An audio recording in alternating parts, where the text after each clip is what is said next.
The Hawaiian Islands and the Origins of Biological Diversity. This is just a slightly modified version of a lecture or special seminar that I gave for my students very recently.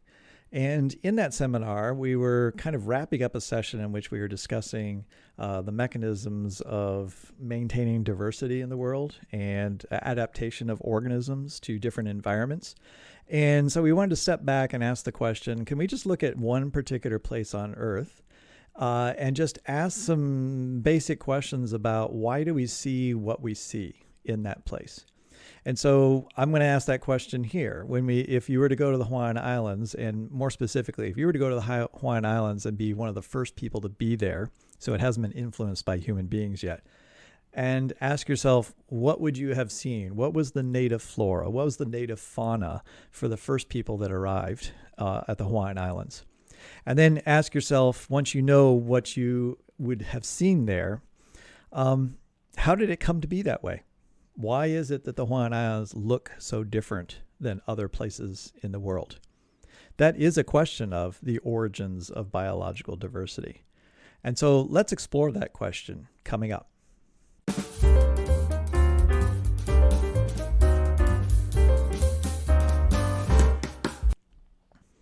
I think everybody has an awareness of something about the Hawaiian Islands, right? If you were to ask, what do you know about the Hawaiian Islands? You'd probably hear a couple things. It'd be like, are they kind of like, sort of the tropical paradise? Palm trees and lush environments, wonderful beaches. You might also come up with volcanoes, right? There's an active volcano in the Hawaiian Islands right now, which is let me get my pen out, right about here at the very end of the main island of Hawaii.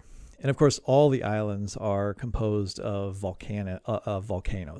I don't think it would take a lot of effort for me to convince you that all of the Hawaiian Islands have their origins as volcanoes, since the beaches are all volcanic sand and all the rock there is volcanic nature.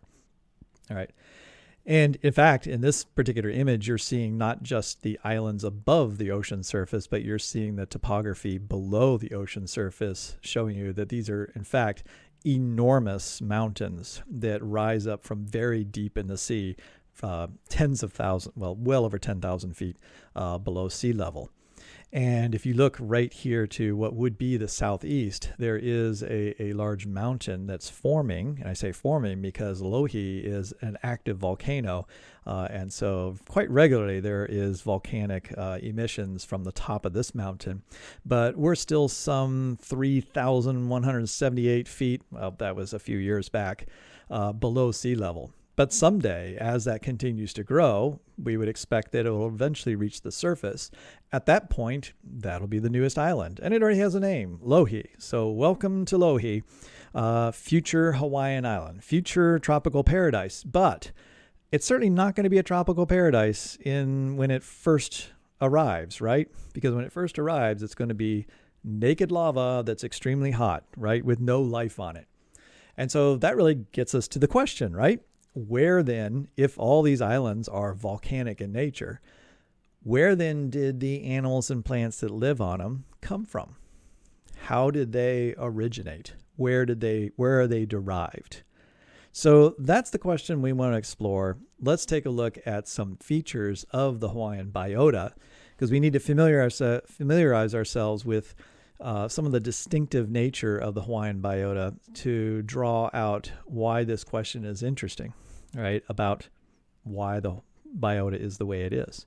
So the first thing you need to know is about 95% of all native species. So the word native there means, again, if we were to go back several hundred years, the first people that arrived, probably Polynesians, who arrived in the Hawaiian Islands, when they arrived, the Hawaiian Islands already had vegetation. And the vegetation they would have seen, 95% of it, is native. Native means this is the place in the world where you find those particular species of plants, and there's nowhere else in the world you'll find those particular plants, right? So that's one thing that makes the Hawaiian Islands quite unique, is the native vegetation is unique to Hawaii.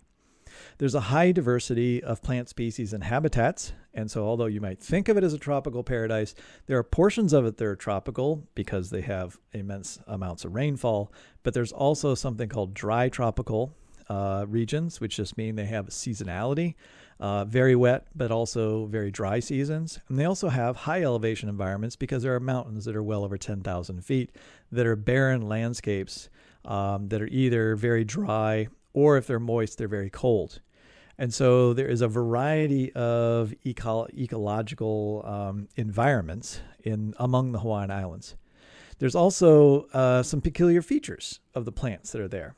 For example, almost every single one of the native species of plants there, barring just a few species, lack thorns and spines on the plants.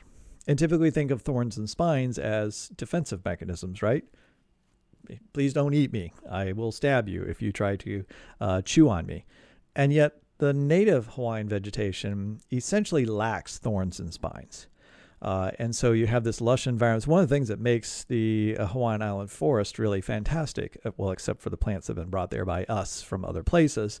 But the native vegetation, as much as is there, isn't out to try to kill you. And also, they don't have a whole lot of noxious chemicals in the leaves either. So this is very different than, say, Costa Rica, where if you try to walk through the dry tropical forest in Costa Rica, essentially every plant's trying to hurt you, right? They all have spines, or they have ants that are protecting them, or they have chemicals that would be, will give you rashes. They're extremely defensive, and yet the Hawaiian vegetation is lacking these kind of defenses. So we need any biologist, and I think any person who has a curious bone, should ask the question, why in one place where you have tropical vegetation would you have plants that lack defensive mechanisms, while in another location they have defensive mechanisms? We need an explanation for that, and we also need an explanation for how they came to be that way. There's another peculiar thing about the Hawaiian Islands, and that is, well, there's a series of islands. And if you hop a boat or a plane and go from one island to another, what you'll encounter is a large number of unique plants and animals found on each island. So each island may have endemic or species that are only found on that particular island. And so this is despite the fact that two islands might have very similar environments. So there might be very wet environments in which you have, well, they're all volcanic soils, right? Similar temperature profiles and so forth, and yet you have different plants on different islands. Why not the same plants in the same environment? Clearly, they probably could live on both islands, some species, whatever species you want to pick out, and yet they don't. That requires an explanation, right? You need an explanation for that. And lastly, many types of groups of organisms found in other parts of the world are just completely missing in Hawaii. And this is especially true for various groups of animals. All right, so there are characteristic groups of organisms that you would find in most other places in the world, most other continents, and yet they're utterly lacking on the Hawaiian Islands. All right, so we need a model, right? We need a model of biological origins, all right, or the model of how biological diversity is formed that would account for these particular phenomena, right? This particular evidence. We'll call these the facts, the things that we observe. And we need an explanation we need a way to explain these observations. So I need to tell you one other thing about the Hawaiian Islands. And so we have to dabble in a tiny bit of geology. And it's important because it will help us explore the origins of the flora of the islands if you know a little bit about what is thought to have happened in its geological history. So first thing I want to point out is what we're mostly talking about is inside this box, right? This is the Hawaiian Islands that we kind of think of as encapsulating the 50th state. But there is a whole series of islands or coral atolls that run in a line called the Hawaiian Ridge. And those islands also are large mountains. And what's interesting, if you look at, let's just go back to the Hawaiian Islands for a moment. If you look at the Hawaiian Islands, which is in this larger box up here, and these numbers on here represent the radiometric dates. And so if we were to do radiometric dating of lava from each of these islands, samples have been taken. They've done cores into different portions of the islands and taken samples and dated them.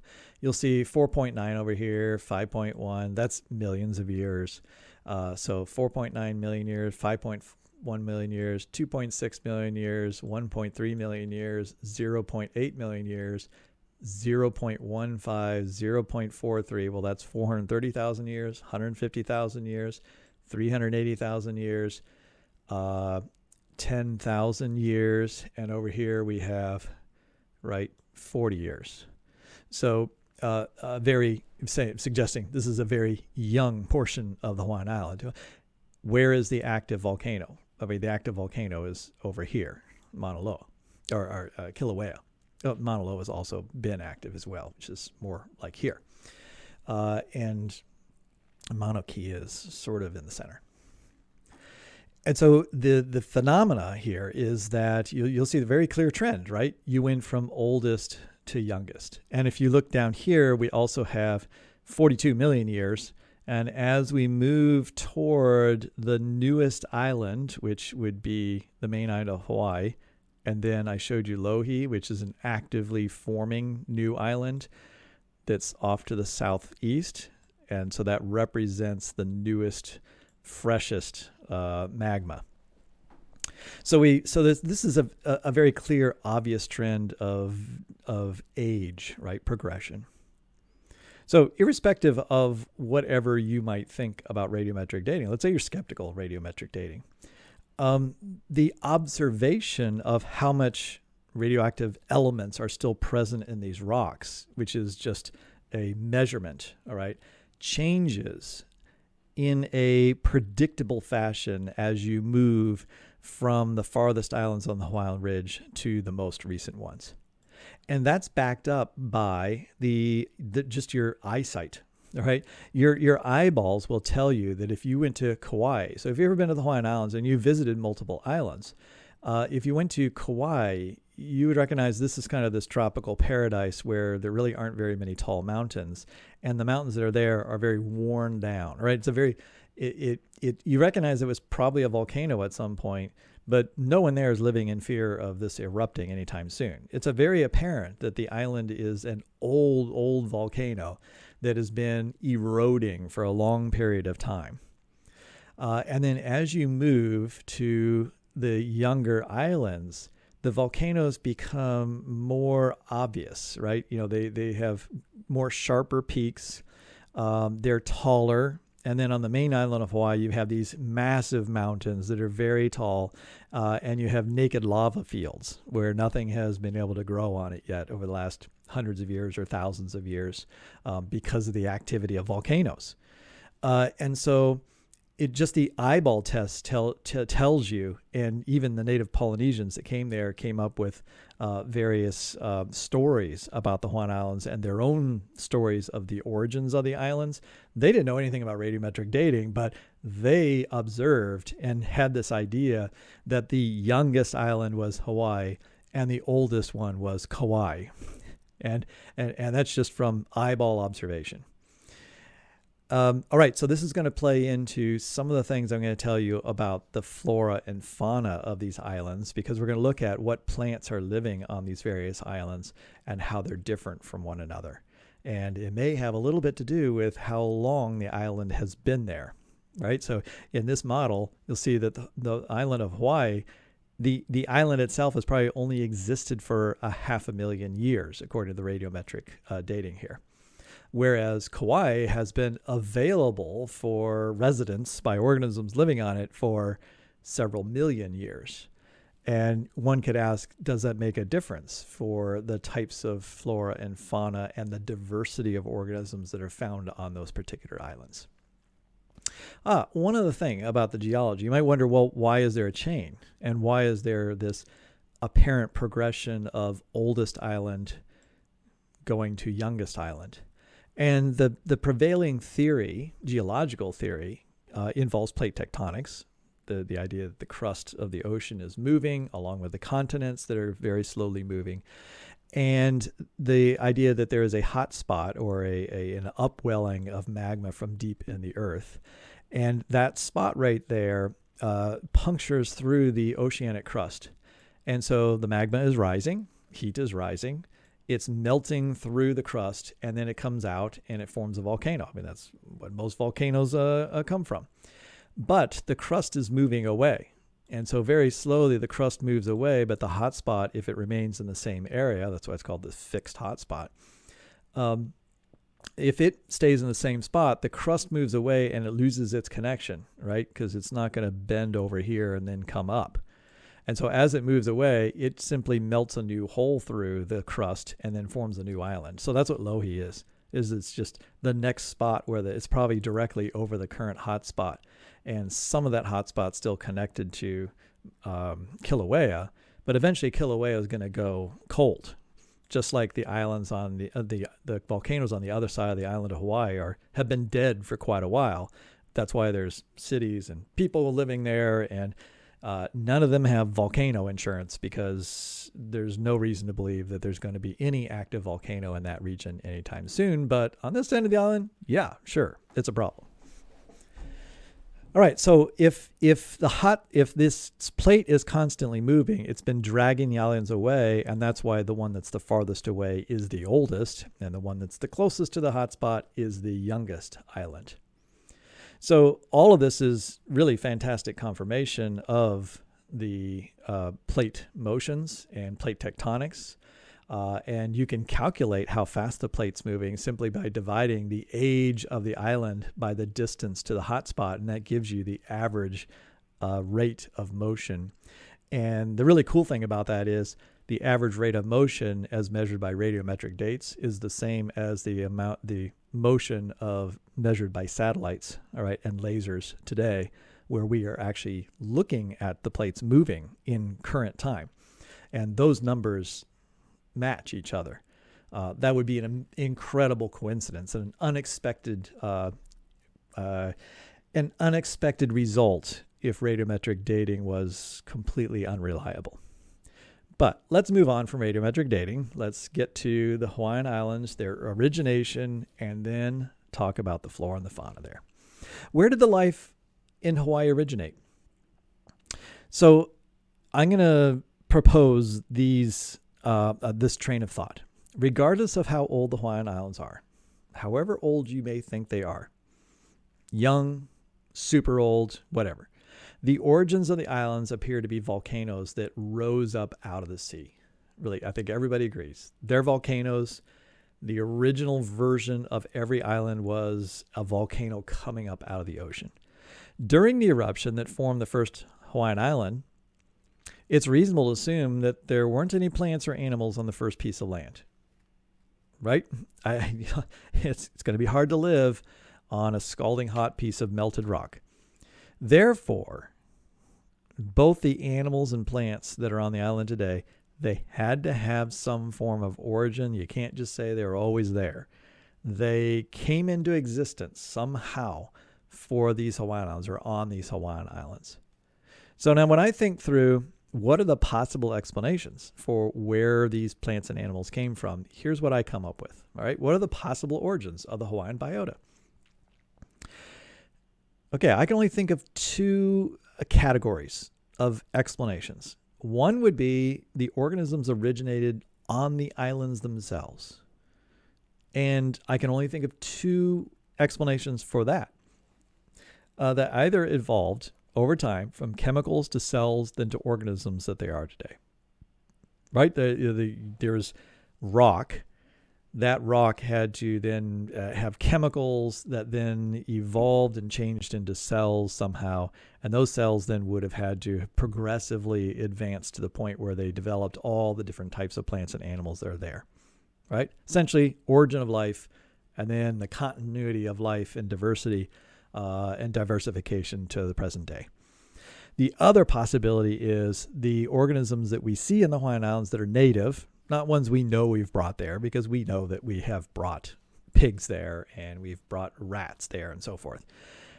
But anything that was there before any human could have possibly brought something there, maybe they were just created separately for those islands. So, there's God just made those for the islands. The islands popped up at some point, maybe recently, right? And then God populated the islands with the organisms that are native to those islands. The other possibility is the organisms that we see there today were transported to the islands from other locations. And there's two ways that could happen, right? Supernaturally, organisms could live in other parts of the world. The islands exist. And through non-natural mechanisms, non-normal mechanisms, organisms could have been brought to those islands to form the biota that's there today. Or they could have gotten there by some sort of natural mechanism. Wind, water, floating on water, brought there, we say on a boat, but we're saying this is before humans, right? Now, can we test, right? Essentially, those are 4 hypotheses, right? 4 ideas. Is there any data we can bring to bear on this question and see if there's one answer that's more likely than the others? So I'm going to show you a figure, the Hawaiian flora and fauna. This is before man arrived. And so a lot of people have studied this to try to figure out what animals and plants were there when the first people arrived. And as I said before, people have brought all sorts of organisms to the Hawaiian Islands. So the Hawaiian Islands are infested, with non-native vegetation. They're a big study of like what happens when non-native organisms are introduced with native organisms. And I don't want to go crazy with this, but endemic species are species that are only known to exist in Hawaii. So it's the only place in the world where you can find species. And so you can see right here that there's 918 different species of flowering plants that are thought to only exist in Hawaii. There's our other indigenous species, things that we've brought or things that exist other places, but also in Hawaii, like dandelions, right? They get around all around the world. So there are dandelions in Hawaii. There are dandelions in other places. But I want to draw your attention down here to the yellow ones. Right? This right here. What do we have here? No amphibians. Remember, amphibians are frog salamanders. There are no endemic species and there are no indigenous species, things that live in natively in Hawaii, but also may live in other places in the world. There are no endemic species of reptiles, snakes, and so forth. There are 4 indigenous species, and it turns out they're all sea turtles. Right? Those are sea turtles that make their way to Hawaii, but also live in other places. So they make their way across the ocean. And so they're not endemic, meaning they're only found in Hawaii and they never leave Hawaii. And then we get down to the mammals. There's only 2 mammals that are endemic species. There are 25 indigenous species. These are all whales, and cetaceans, I should say. And they migrate and live around Hawaii for part of the year, but not the whole year. So what are these other 2 here? What are these 2 mammals right here? Remember, there's a lot of mammals in the world. There's 4,000 different species of mammals. There are only 2 species of mammals that live on or around the Hawaiian Islands, and that's the only place that they live. So I usually ask my class at this point, and I would if we were, in class, right? I would ask my class to speculate what those are. And here's some common answers. Common answers would be things like, mice, right? Mice are everywhere in the world, so maybe there's mice there. And the answer is no. And rats, nope, there's no rats that are endemic or native to Hawaii. What about any kind of primate, right? Because they love to live in jungles, right? At least that's kind of our perception of primates. No primates there. What about jaguars living in the jungle? Nope, there's no felines there. There's no canines there. There's no rodents at all, right? There's no There's no deer there. Okay. There's lots of things that would probably love to live there. In fact, there's a lot of animals that greatly enjoy living in the Hawaiian Islands, including humans, there today.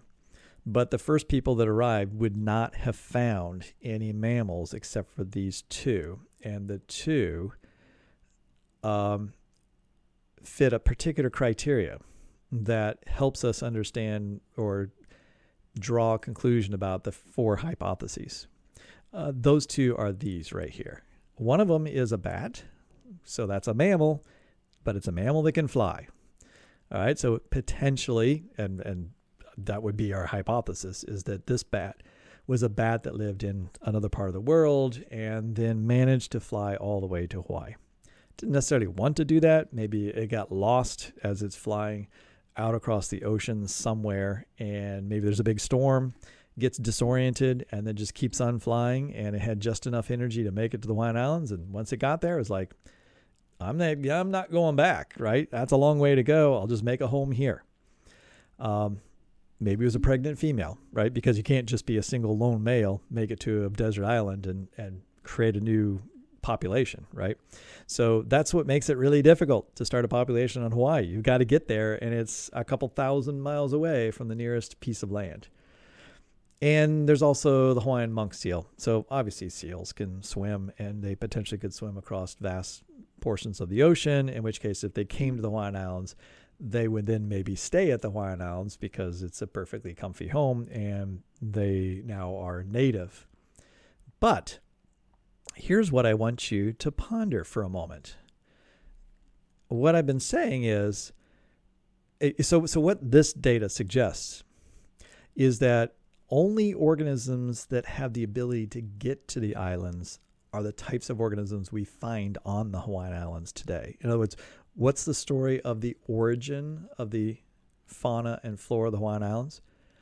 They began as organisms that were on other continents and other places in the world, and they migrated to the Hawaiian Islands. Now, lots of plants are able to get there because maybe birds might have a burr stuck to their feathers, and the bird flies over to the Hawaiian Islands. The burr falls off, grows into a plant. Plants are males and females at the same time. Often they can self-fertilize and then produce a population of plants on the Hawaiian Islands.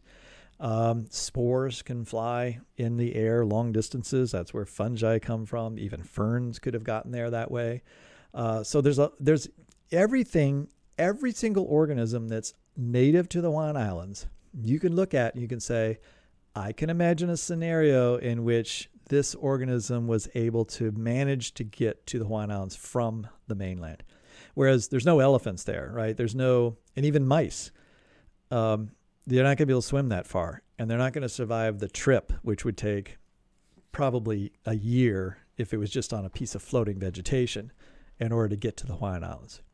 So everything about the native vegetation strongly suggests a migration origin story for the origins of the Hawaiian flora and fauna. However, why are we talking about this really? Right? That doesn't seem that exciting. What's the big deal? Well, did you notice something? I said that almost all the flora and fauna that's native to the Hawaiian Islands is endemic to the Hawaiian Islands, meaning that's the only place that it lives. And we call them different species. And in some cases, there's different genera. And in a few cases, there's entire families of plants that only exist in Hawaii. So this bat, for example, is a unique species that's found nowhere else in the world. So the story I just told is that how did this bat, what's the origin of this bat? I said the origin of this bat is likely a bat from a population of bats living in maybe California, and a few of those bats managed to make it to Hawaii, and now that's why there's this bat in Hawaii. But this bat species doesn't exist in California. So how is it a different species in Hawaii? Now that is the question, right? Right? That's the question we're really addressing, is why are why are the vast majority of animals and plants and fungi even and algae and even corals around the reefs, why are they all unique species to this Earth? If all of them originate somewhere else on the Earth, shouldn't they just be the same things that we find in other places, transported there, but also living in the Hawaiian Islands?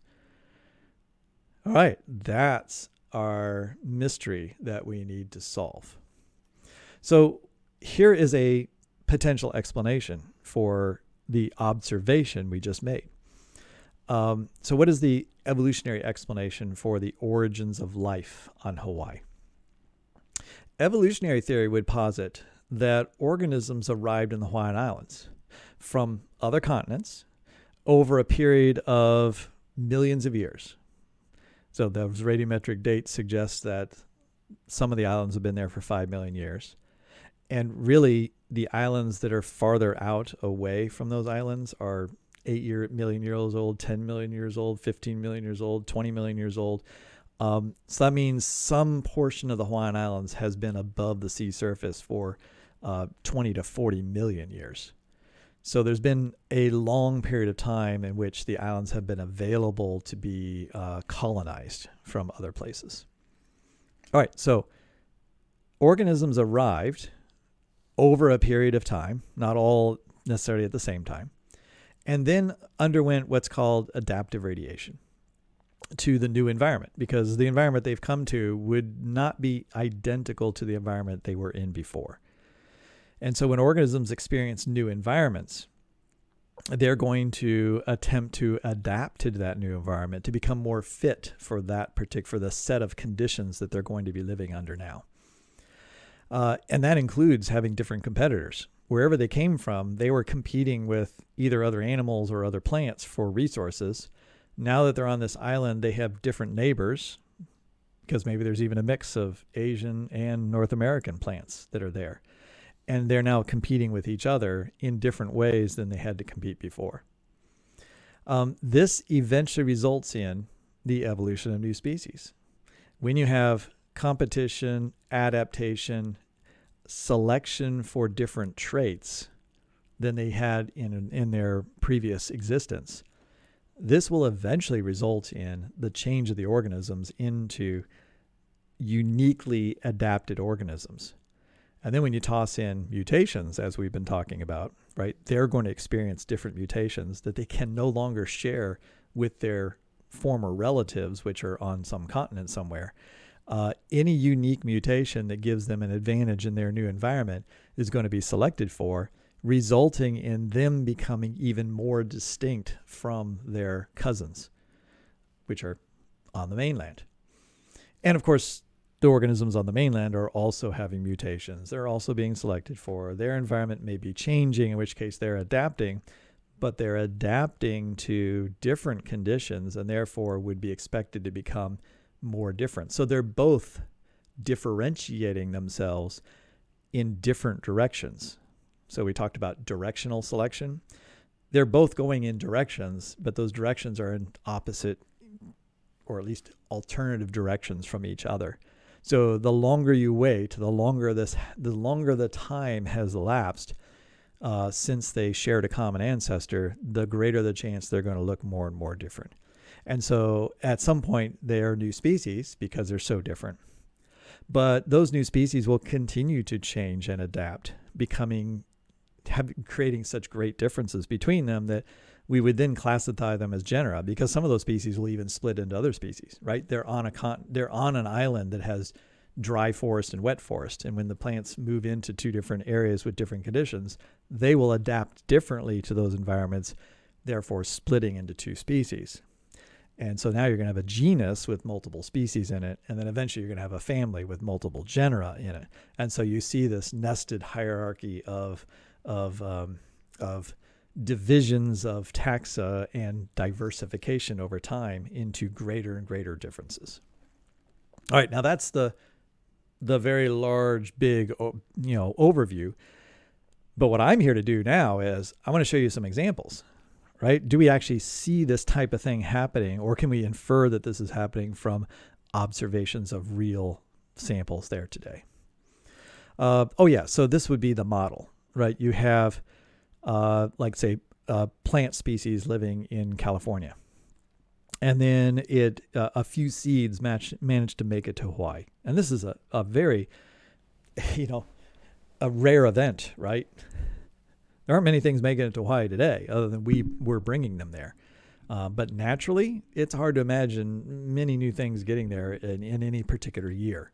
You only expect something, maybe a brand new type of species to arrive in Hawaii once every decade or 100 years. But something gets there, right? And it's going to land on one of the islands. Now, let's say we went back 5 million years into the past. In 5 million years ago, these islands did not exist. It was only this island. And so it lands on this island, it begins to grow into a population, and as the population spreads and migrates across the island, it experiences different conditions in different parts of the island, and therefore radiates or speciates, diversifies into different collective lineages, which have different alleles, right, genetic variations, and in some case, different genes because of mutations. And they diversify into a number of species on Island A. But then over time, as this is happening, there's a new island forming, right? And that new island then is a new space. It's a new landscape available for being inhabited. And so there will be a point in time in which a bird or a seed floats across the couple 100 miles and manages to make it to the new island. And guess what's going to happen there? Well, the same thing, right? It's going to grow into a large population. It's going to start to migrate across the island. And as it does so, it experiences different conditions and it radiates into yet different species. And then that happens again, and then that happens again. And this is going to create a predicted pattern, right? So our theory predicts that each island potentially has its own species because each island is separate from the other islands, which prevents them from having gene flow, individuals moving from one to the other. It's kind of like if you had horses on one island and you moved them to another island, and in different conditions they evolved into zebras, right? Horses and zebras are very, very similar, and they can actually mate with each other and produce a horse. So they're sister species. But if you had horses over here and they changed into multiple different varieties of horses, and over here you had zebras, as long as they don't have any genetic exchange, they're going to stay different from each other. And over a long enough period of time, they'll become completely distinct from each other and incapable of interbreeding with each other. But for now, if you brought a zebra back over here, maybe they could mate and produce offspring. The same true for the plants that are there. You're going to have different species of plants on each island. They may be semi-compatible, maybe able to hybridize, but because it's so far, they're more likely to stay a species on their particular island. Right? And this could be true for any number of organisms, not just plants. So we'll predict that we should find different species of organisms on different islands, even if they're living in the same habitats. They're going to have diverged on different islands in different ways. Okay, let's test that idea. The Hawaiian Honeycreepers. All right, the Hawaiian Honeycreepers is a name given to a group of birds, 20 different living species, along with 30 extinct species. Every single one of those 50 different species has only ever been found on the Hawaiian Islands. So they're all endemic to Hawaii. But most of those species are only found on a single island. And typically they're only found in a single habitat. So there might be 5 species of honeycreepers on an island, and there's a couple in the coastal region, a couple in the mountains, and some in the tropics.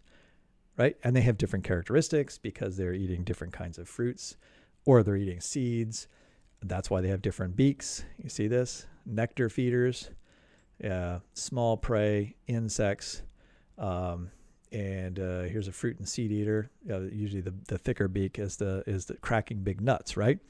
And so you can see there's a good amount of variation here among all these honeycreepers, and they have different types of food they eat, which then gives them different characteristics. They have different types of songs that they sing, right? We could go down a whole litany of traits and see that they're different. And so different colors, diets, behaviors. Now, what is the origin of the honeycreepers? People have looked at the honeycreepers and they've done DNA analysis along with a variety of other type forms of analysis. And what all scientists have concluded is that all the honeycreepers, they're essentially a type of finch. And so they have finch-like characteristics of body plan. And they've adapted that finch-like body plan into a whole bunch of different species that do different things, but all built on that basic standard body plan of a finch. And if you do the DNA analysis, what you'll find is you'll find species that are very closely related to each other. And the lines on this tree just represent the amount of genetic difference. And so these two you consider sister species to one another. Those two sister species, in many cases, what you're seeing here are ones that these live on the same island and these live on the same island and maybe these live on the same island. And so they have diverged. This is that radiation. They've diverged from each other on the same island as they've explored different environments. But the thing you want to note is that all of these honeycreepers, they're not showing all of them here, but they all share a single common ancestor. You can draw back all their genetics to a single point and say there's probably a single point where there was a pair or a group of birds that came to the Hawaiian Islands that were one species.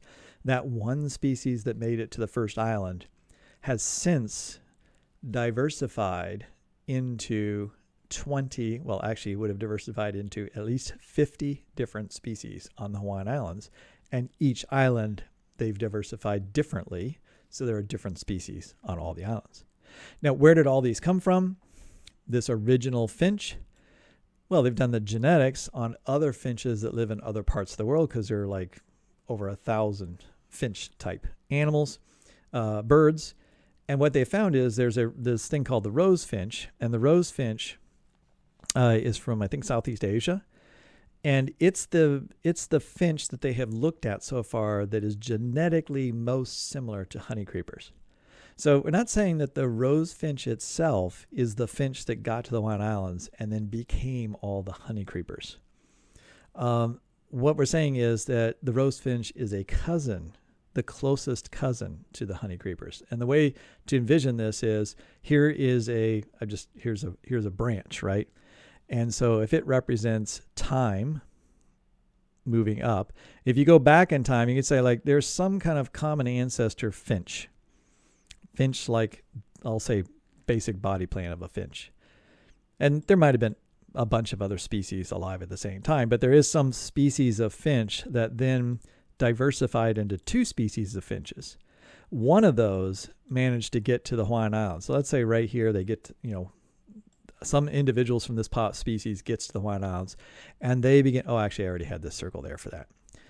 This finch is living in California. It's a Californian species, and a few individuals get to Hawaii, and they then diversify and change into a whole bunch of lineages. So you can imagine that all these different branches are different species now that exist later on in time.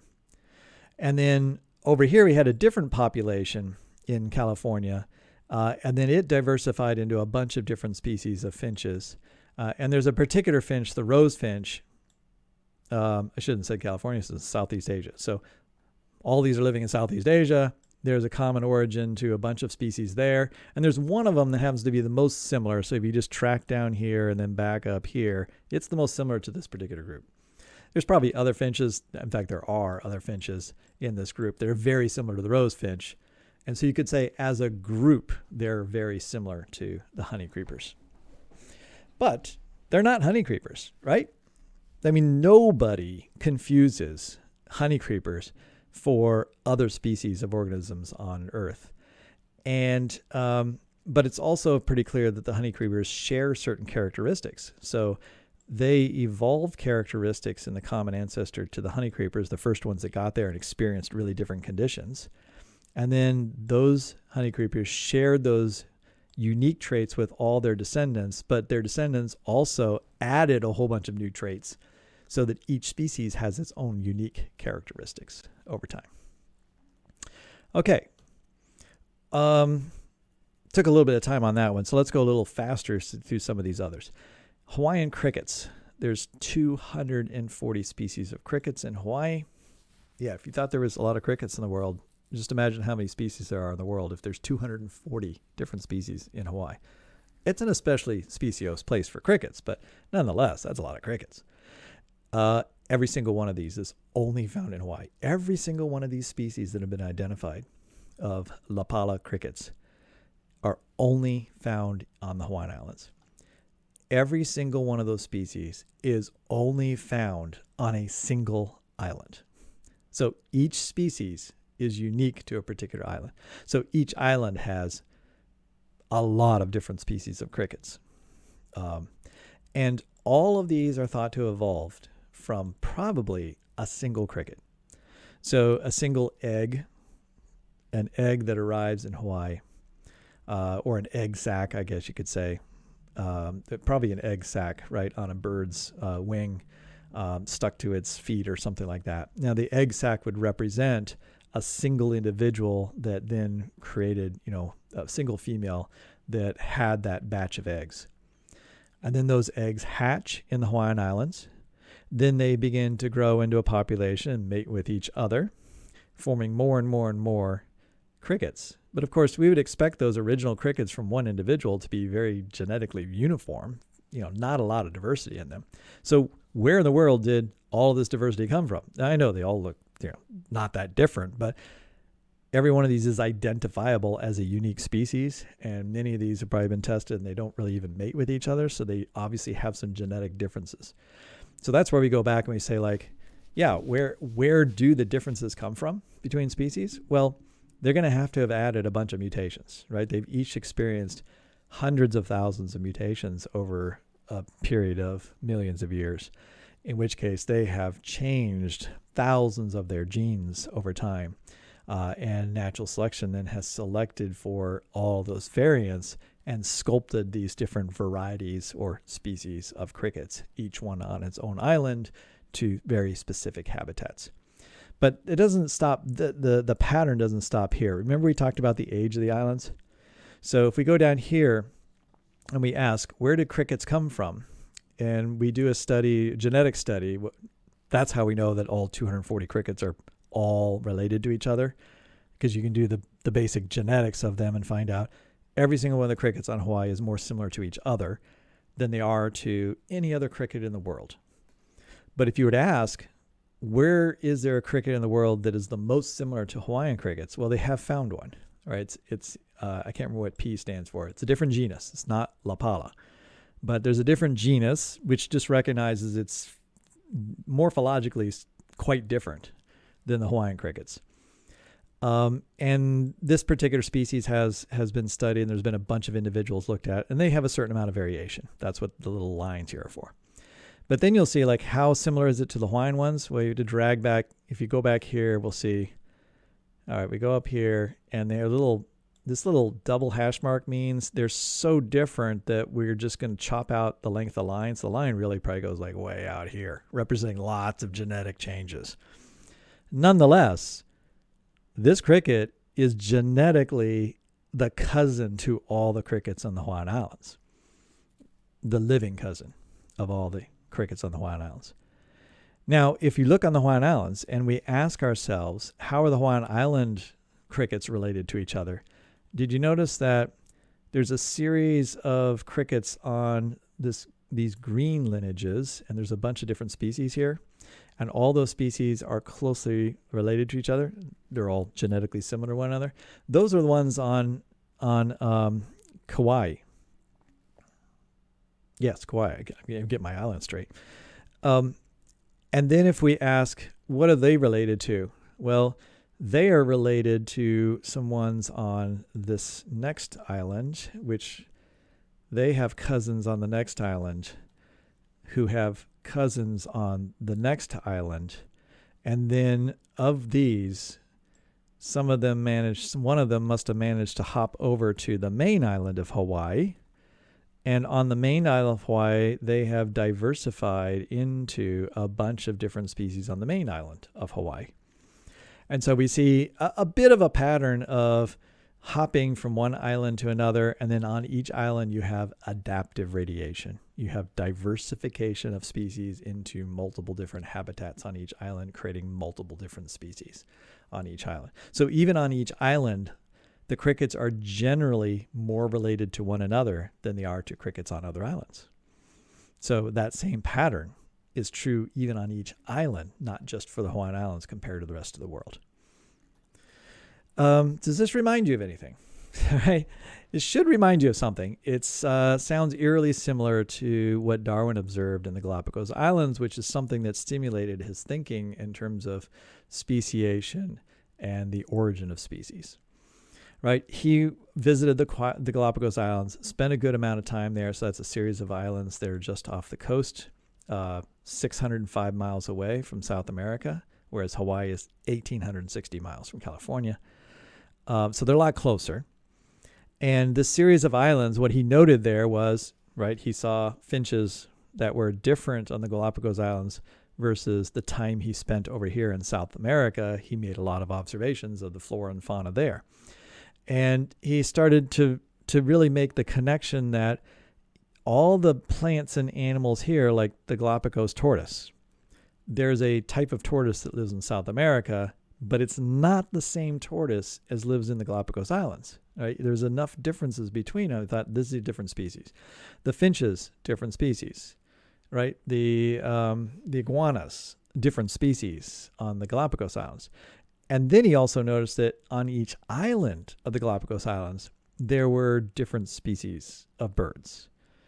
And so they seem to be isolated from each other, and they're living in different habitats, and they're eating different foods. And so the idea of natural selection, of the environment selecting for traits that are best fit for those environments, begins to really become,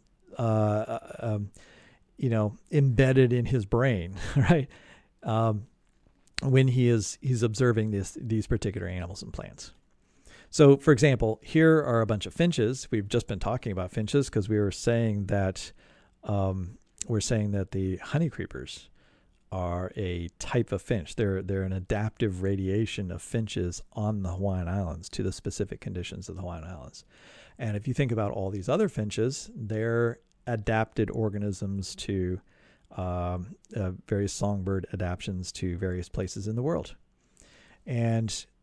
But they have a wide variety of behaviors. They make different kinds of nests. They sing different kinds of songs. They have different mating dances and rituals. So they're extremely biologically diverse.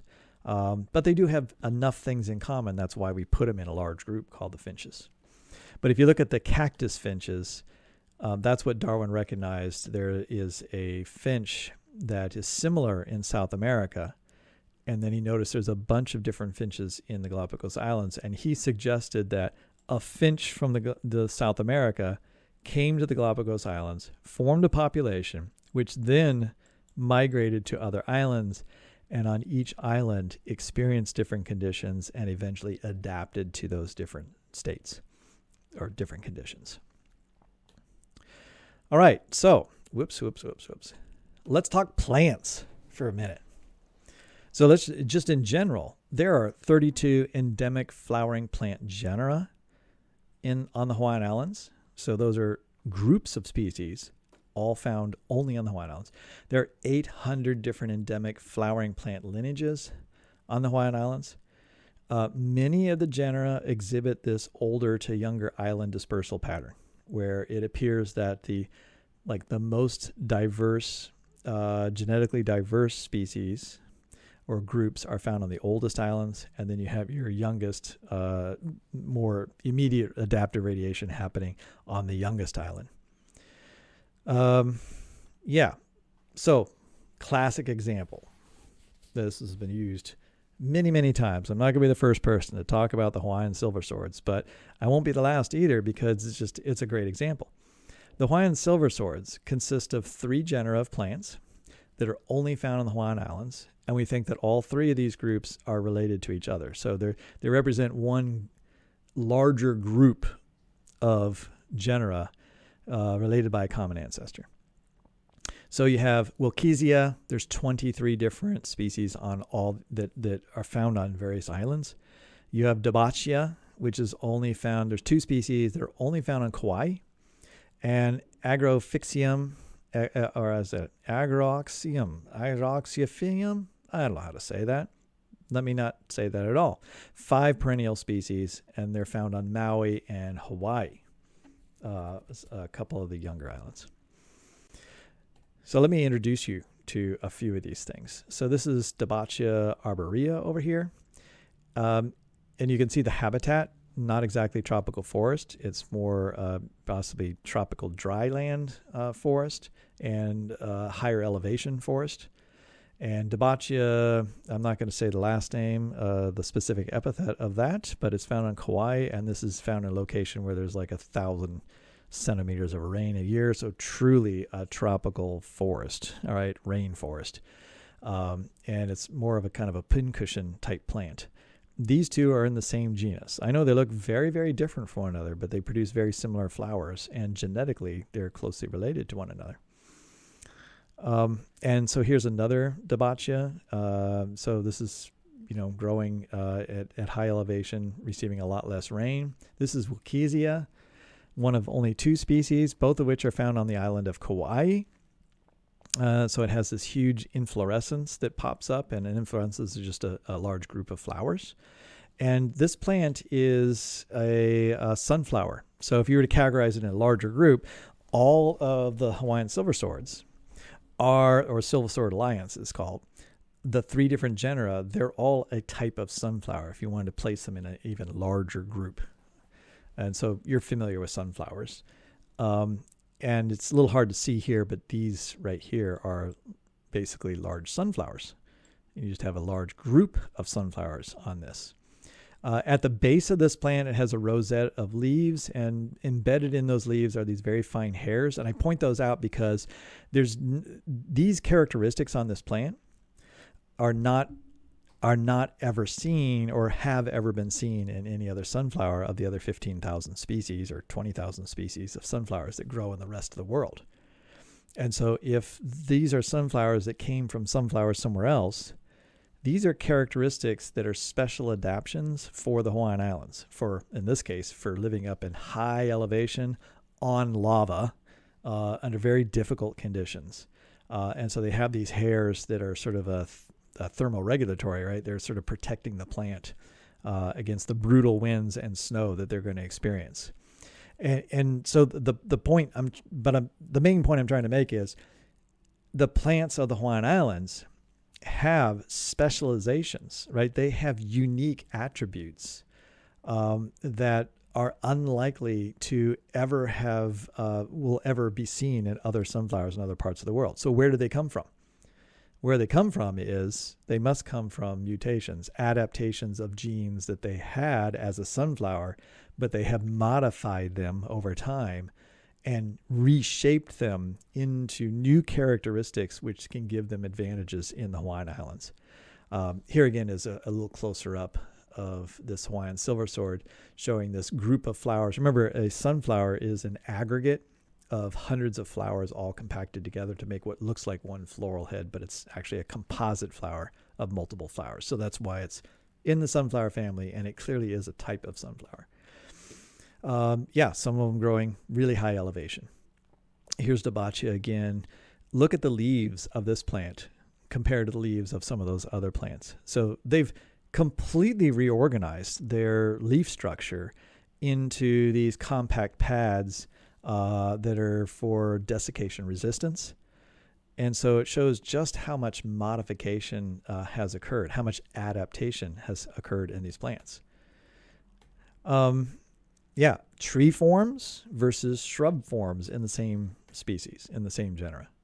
So amazing diversity, right? Morphologically, flowers that look different, entire characteristics of habitats that are different for these plants.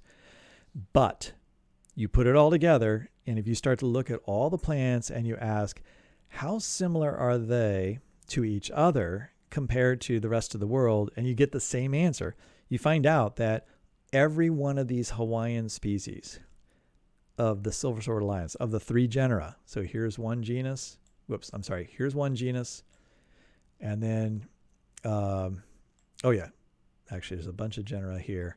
Just some question about how the genera should be organized, obviously, because they don't come out as a monophyletic group. If you remember talking about monophyletic groups, here's the 2 species in the other genus, and here's the other 3 species. And this is just a subset of all the species, because there's a lot more species in Hawaii. But the main thing is they all look like they're similar to one another genetically, which suggests they have a common ancestor, which suggests there was a seed or a couple seeds from a plant from somewhere in the world of a sunflower that came to Hawaii at some point in the past and then grew and adapted into all of this amazing diversity of the Hawaiian Silver-Sword Alliance that's in the Hawaiian Islands today. Where did they come from?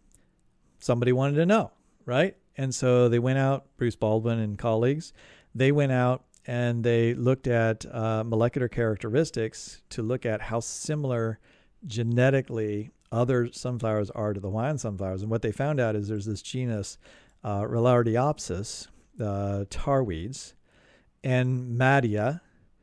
And they found out those 2 genera have representatives that are the most similar genetically to the Hawaiian things. And then you have to go really, really different to get to a couple other species in that group.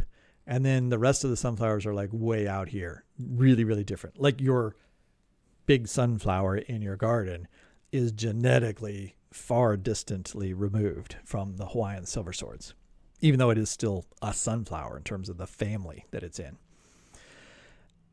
All right, so interesting. Now we see that there's a group that's kind of genetically similar. Now let's ask another question. What do those look like? They're not too exciting, right? So here's Relardiopsis living in California. This is a very scrubby looking thing living in these dry habitats. And then here's Madia, and it has what is kind of a more traditional looking sunflower on it. And here are the flowers here. So think of that plant versus the things I just showed you from Hawaii. And yet these are the plants that are genetically most similar to the ones in Hawaii. Now, you could say maybe these are not really related, it's just an accident that they're genetically most similar. Obviously, they look really different. They went further and they did another experiment. They said, look, if they're really kind of similar to them, and it was only a few million years ago. I know, a few million years. That's a long time. But in the plant world, that's not that long. And plants are known to be able to hybridize over long periods of time with other species. It takes them a while to lose their real connectivity to other species. So they often will be, it's kind of like you have a silver oak and let's say a silver maple and a sugar maple. And what you'll find is they can hybridize and produce hybrids still, even though they're pretty clearly different species. So they thought maybe these species from California, they might be the descendants of the plants that originally gave rise to the Hawaiian plants. And if that's true, and it's only been a few million years since this happened, they might still actually recognize each other if we brought them together, right? If we brought them back together and we said, can you still mate with each other? And so what they did was they took Madia and they crossed it with DeBoccia and they made a hybrid out of it. It was able to pollinate Madia and grow seeds, and then they were able to grow those seeds into plants, and those plants made flowers. Now, that plant isn't necessarily well adapted to its environment or very fit, and it might have some genetic issues, but it actually produces an intermediate organism between those two organisms. So despite how different they look and their adaptations to different environments, they still recognize their genetic roots. They still recognize that they share a common ancestor with one another, and they're still able to genetically recognize that. Really cool. Now, I'm going to switch from there. So that's my examples. Let's switch from there to something.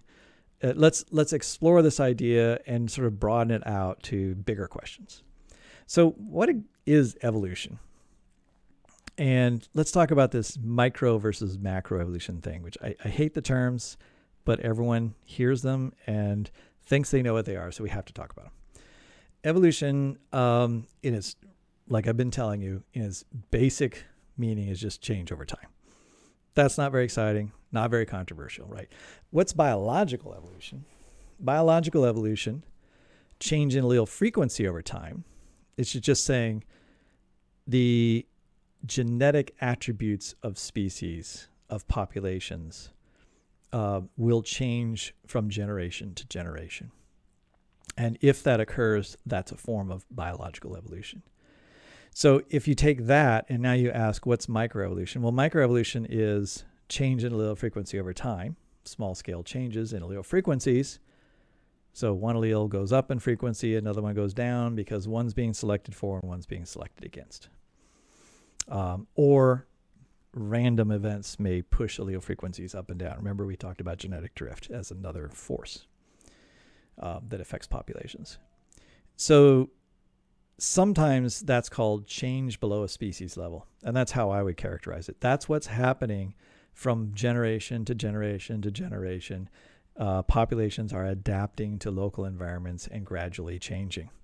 And so if you imagine an individual, or not an individual, if you imagine a population that has an allele frequency, and we might color code that as this color, and the next generation it has a different allele frequency because selection or random genetic drift has changed that allele frequency.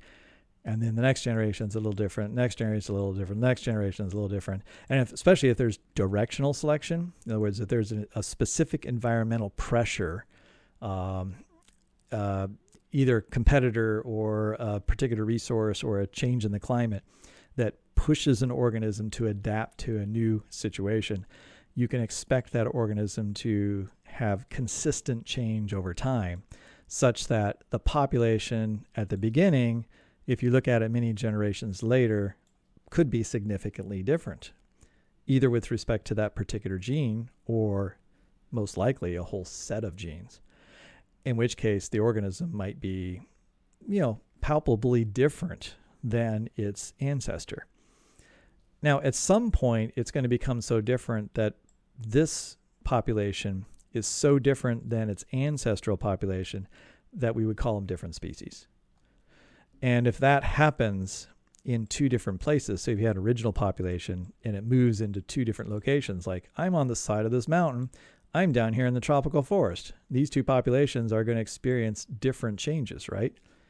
So one might be changing from here to here, another one is changing in a different direction and ends up being, let's say it's a green color, all right? And when you compare these two populations later in time, you like, wait a second, they're really not the same thing anymore, right? They are a group of individuals on a different evolutionary lineage, or we would say a different evolutionary trajectory. Once you reach that point where there's a significant difference between two populations, we would say that is the result of large-scale changes now in gene frequencies, large enough that you have evolved species, right? You've actually created new species. So once you reach the point of you've changed enough to make a new species, and then species are continuing to change after that, that's what we call macroevolution, or what has been called macroevolution. So large-scale changes in frequencies. Usually this happens over larger timescale frames, right? Not just 10 generations, but maybe thousands of generations or tens of thousands of generations are needed to achieve this. Sometimes, as we talked about in class, it might take 5 generations. It all depends on the type of mutation that happens and how important that particular mutation is, how critical it is. All right, let's apply this to something else. So now we're going to step back and ask an even bigger question. First of all, is there a line between micro and macroevolution? Some people want to say that microevolution exists, but macroevolution is something wholly different. It's a different beast, and maybe there's not support for macroevolution, but there is for microevolution. So if that's the case, it makes it a comfortable thing to say, I can accept microevolution happens. like natural selection, genetic drift. There are mutations. These things are happening and we can observe them in the world around us. And so that's all fine. But macroevolution is making entire new species that are quantifiably different than their ancestors. And maybe that's not something that I want to accept. And so, but evolutionary biology or evolutionary theory says that there isn't really this quantifiable difference between microevolution and macroevolution. There isn't a new pattern for macroevolution. There isn't a new mechanism for macroevolution. It's microevolution that's just happening over larger periods of time, such that you accumulate enough change that you then have two separate species. And then if you have two separate species, each one of those, you have to realize, can change into two new species, right? So then you'd have four species. And each of those species is going to be more different than their ancestors. And then they're going to continue to change. Well, eventually you're going to have not just two species in a genus, but now you're going to have such differences between your two groups. I should be drawing this, right? You have one species becomes two. Okay, that's all fine. Microevolution, just adding up to two species. And then these two species become two species. And this one might diverge into two species. Now you have four species, and each one's different from each other. And these continue to change, and these continue to change, right? Eventually, this group of species and this group of species are recognizable as these two are very similar to each other. Oh, like DeBoccia, two species, Wakeezia, these other two species. But they're different enough from each other, we call them different genera, right? Because they're distinguishable groups of species. Well, what's going to happen when these diverge into other species and these are going to diverge into other species and so forth? Eventually, you're going to have groups of groups, multiple genera, and then you're going to say, I need a name for this whole group of things that are kind of similar to each other. Let's call that a family, right? So coyotes and wolves, they're both the same genus, just slightly different species. But coyotes and foxes are a whole different group of canines, but we put them in a larger group we call a family. So the point is here, it's kind of difficult to see where the process stops if you start looking back in time. How do you find the end point? Like, what is prohibited in terms of change? If you look back in time at a family, it will continue to collapse upon itself until you find a common ancestor for that entire family. But who's to say there isn't another group that came from that ancestor that formed a bunch of groups that then form a different family? In which case, two families also share a common ancestor. And if you were to look at the descendants of that common ancestor, you wouldn't say they're immediately two families. You would just say, oh, those are just two slightly different species, not knowing that in the future they were going to become so different from each other that eventually you would be calling them families. All right, so for some young life creationists, so now we're going to bring in an alternative viewpoint that suggests that that all life hasn't evolved from common ancestry, but has evolved from recent ancestors. So there's a whole bunch of separately created things, but those separately created things are still allowed to change because all young life creationists accept that microevolution happens, that organisms do adapt to their environments, that they can change over time. There's really no one who thinks that change doesn't happen to organisms and that they can't adapt. So for some young life creationists, change can occur, but only to previously established kinds of organisms. But now the question becomes, what is a kind? Like, where's the break point? Where does this pattern of bifurcation and diversification, where does it stop? Looking back in time. So let's take an example. Let's look at the canine family. Is this macro or microevolution? This is both happening here, but mostly what you're seeing is macroevolution by the standard sort of evolutionary biology or evolutionary theory. Look here, coyotes, all right, and gray wolves. Oh, and of course, your domesticated dog, right? What is your dog? I think everyone recognizes that dogs haven't existed forever, that they have an origin, and their origin they were not created by God instantaneously as a Chihuahua, right? I think everyone accepts that dog breeds are simply gray wolves that have been selected for particular traits, descendants of gray wolves that have been selected for particular traits to create genetic packages that we call breeds of domesticated dogs. They're really a subset of gray wolves.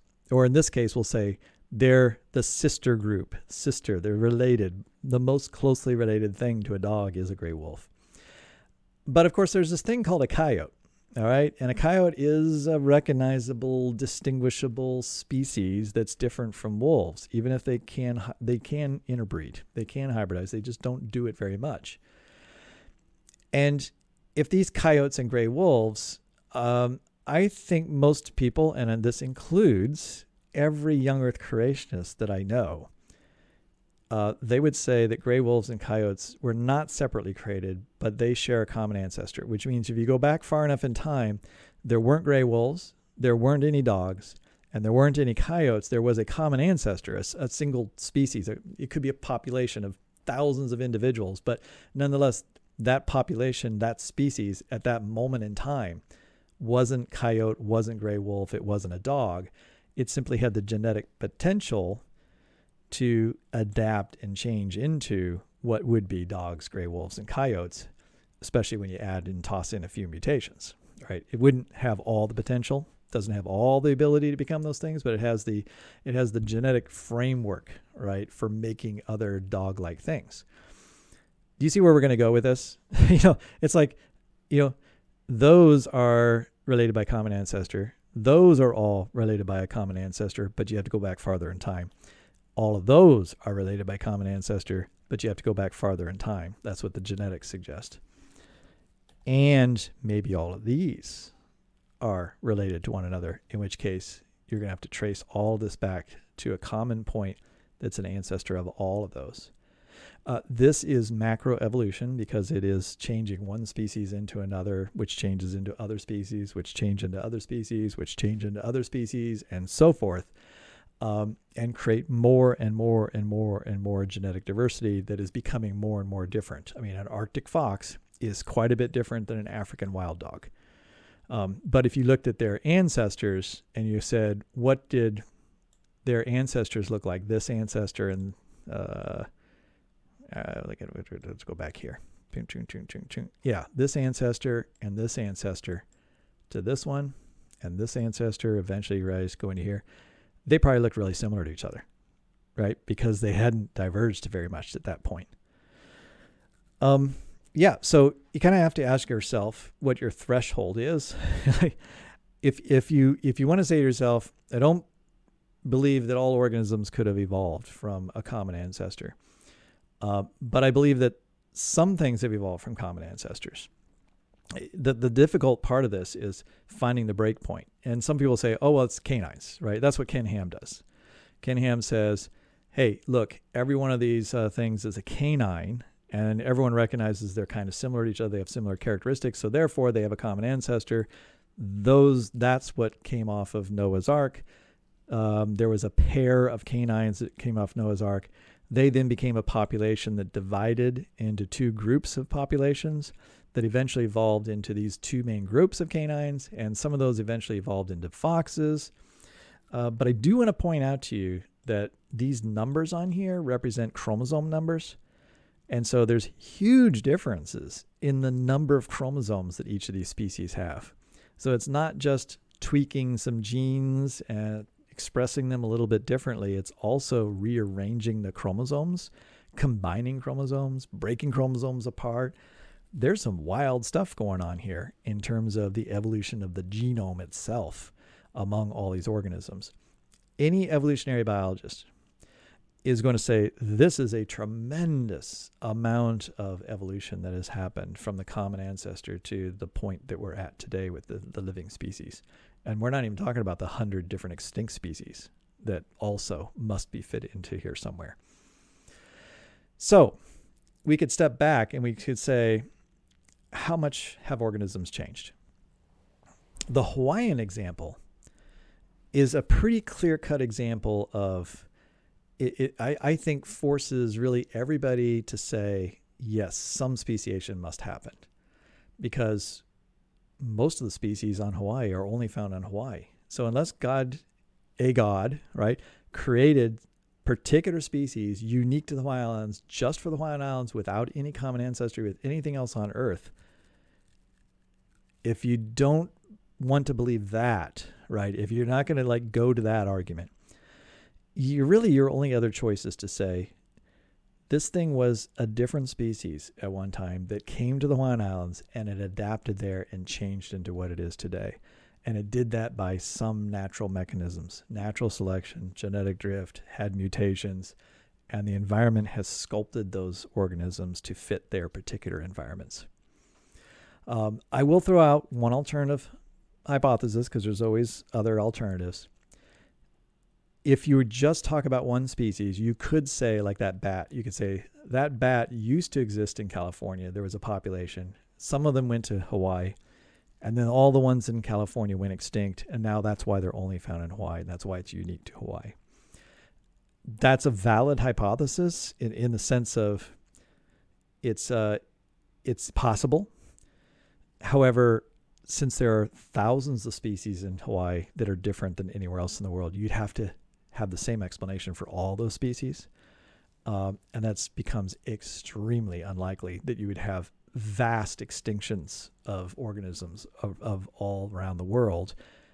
And only in Hawaii did they manage to survive.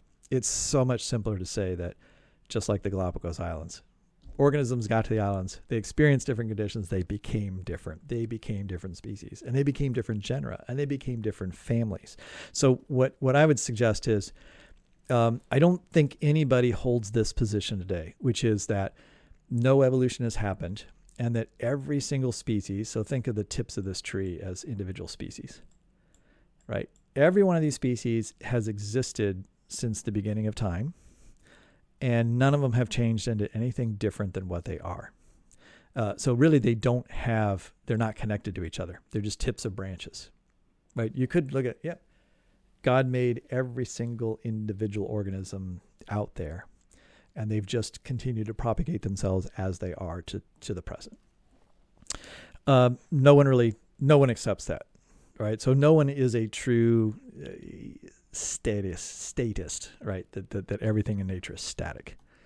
So what is more likely among individuals who don't accept evolutionary theory, or would say they don't accept evolutionary theory, is they would sort of say, look, this portion of the tree, the purple area of this tree of life, doesn't exist. That did not happen. But what I believe happened is that at this point right here, there was a point in time, an origin point, however long ago. Most would say like maybe 6,000 years ago. But I suppose there's other theories that have different times. And right at that point, organisms were created, and they were created as separate lineages. This is what's called the orchard model. Individual trees in the orchard were made. And then some of them, so let's go here. Some of them then began to grow and divide and propagate, right? Be fruitful and multiply. But eventually, they actually split into separate populations that diverged into different species. And so what you have is the origin of kinds of organisms that then diverge. And some have diverged more than others. So, like maybe one finch has become, and this is an actual proposal by a young earth creationist, one finch has become 1,500 different species of finches over time. Whereas red pandas, were created, and they're still red pandas, right? And they haven't become other species. So not much diversification has happened. So that might be a place where people find their limit, right? And they would call this microevolution, and they would say this is macroevolution, except it didn't happen, right? So deny macroevolution, accept microevolution. Now, as I already explained, this is macroevolution, but yes, you are accepting macroevolution if you accept that all canine species are from a common ancestor.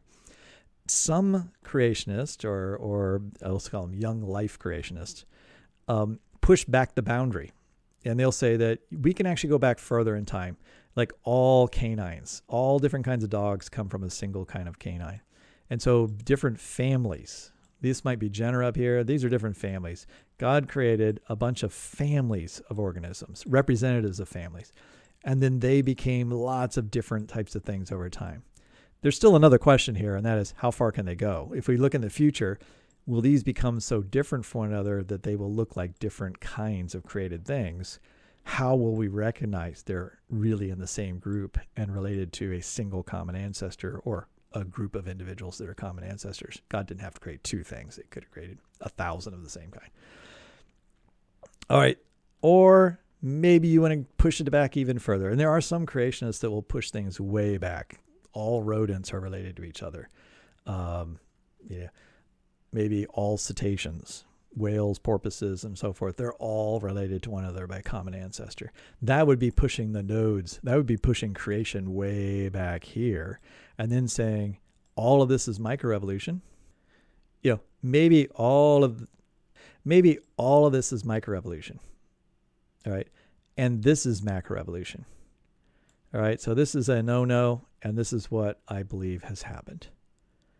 I guess I'm just going to put it out there that I think each individual needs to really think to themselves through this question and ask themselves, how do I find my creation point, right?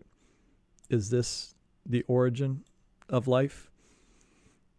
Is this the origin of organisms? Is this the origin? Or do I believe everything is just the way it is, the way it's always been?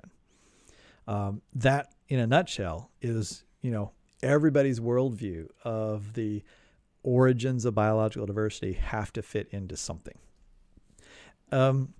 So the Hawaiian Islands, I think, are a great example that leaves very little room for believing anything but at least this much evolution has happened, right? This outer boundary, all right? Some evolution has happened.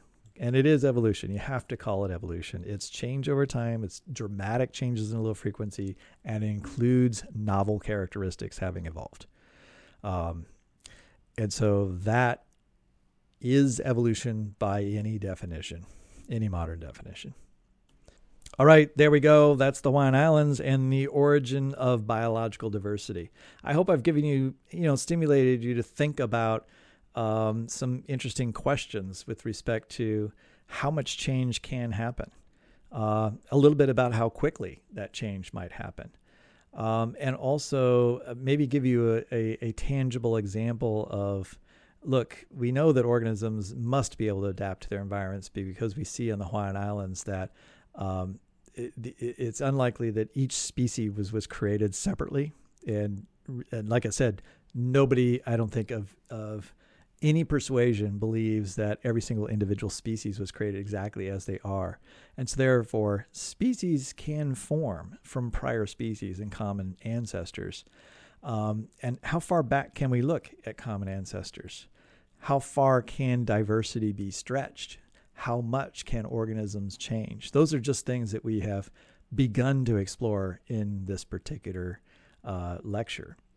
But thanks. I hope you got something out of this, and I always have fun talking about the Hawaiian Islands, and I think it's a really fertile ground for stimulating thought in this area, and it's an easy thing to talk to others about if you just want to stimulate a conversation about organisms, changes, what you think of natural selection and what it can do and what it can't do. So thanks for listening. Hopefully we'll come back and have something else to say at some other time. We'll talk to you later. Bye-bye.